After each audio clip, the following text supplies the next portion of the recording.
My name is Irene. I'm the bass player of the band Ivyvox. We're a female-fronted power pop / pop punk band from The Hague in the Netherlands. Can you tell me a little bit more about the band? We founded, I think, in this formation 2 years ago, or 3 years maybe already.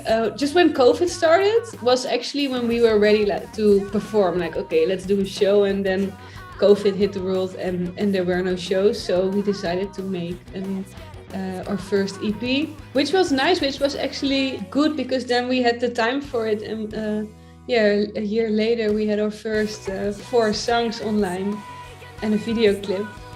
Oh. And then everything started up again. So that was nice. And I can imagine that starting a band during COVID is pretty challenging. How did you guys manage that? It's weird, but I think how we manage it is and that's what we're always saying to each other, is to really let it be about the music and to just do what we think is awesome, and then we'll see whatever happens, but just stay really close to yourself and do what makes you feel good. And so when we're listening to your guys' sound, it's really catchy and fun. What kind of influences shaped your music? Influences that shaped our sound are the old school pop punk songs like Blink-182, Sum 41, but also the pop punk from nowadays like Machine Gun Kelly or Mudson. Those are bands that we really like. And then you guys are also known for like high voltage live shows.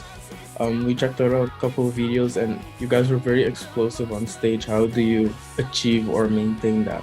Yeah, we really love having that high and explosive energy on stage, and the best way to achieve and maintain that is to just have a lot of fun. Actually, the same thing as starting a band through COVID. And I think that's the most important thing of making music, is to stay true to yourself and to have a lot of fun with each other, because it is a lot of fun. And when you're having fun, the crowd is also having fun. It's very true.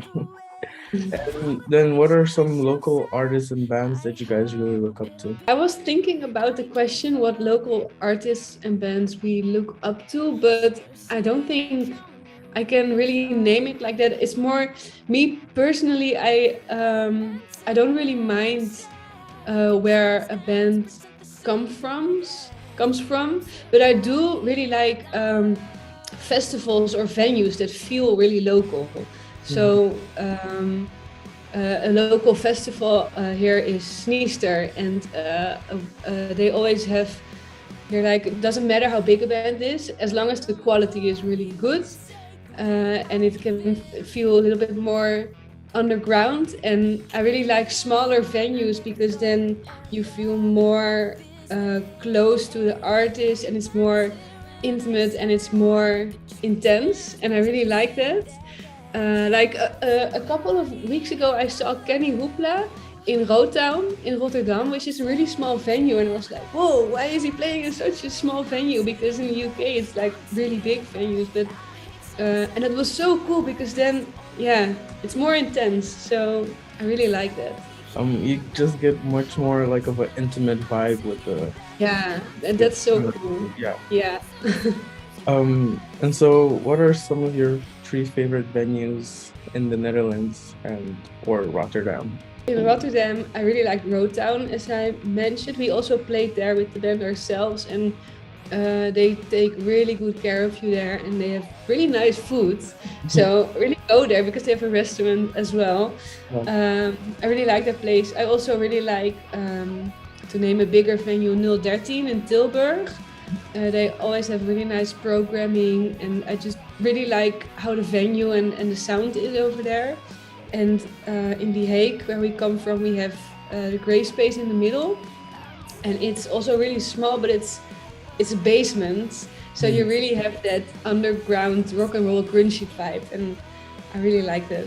And then what's in store for the near future for you guys? What's in store for the new future is, well, we're working on a single right now. We're finishing it, and we're planning on releasing it at the beginning of September.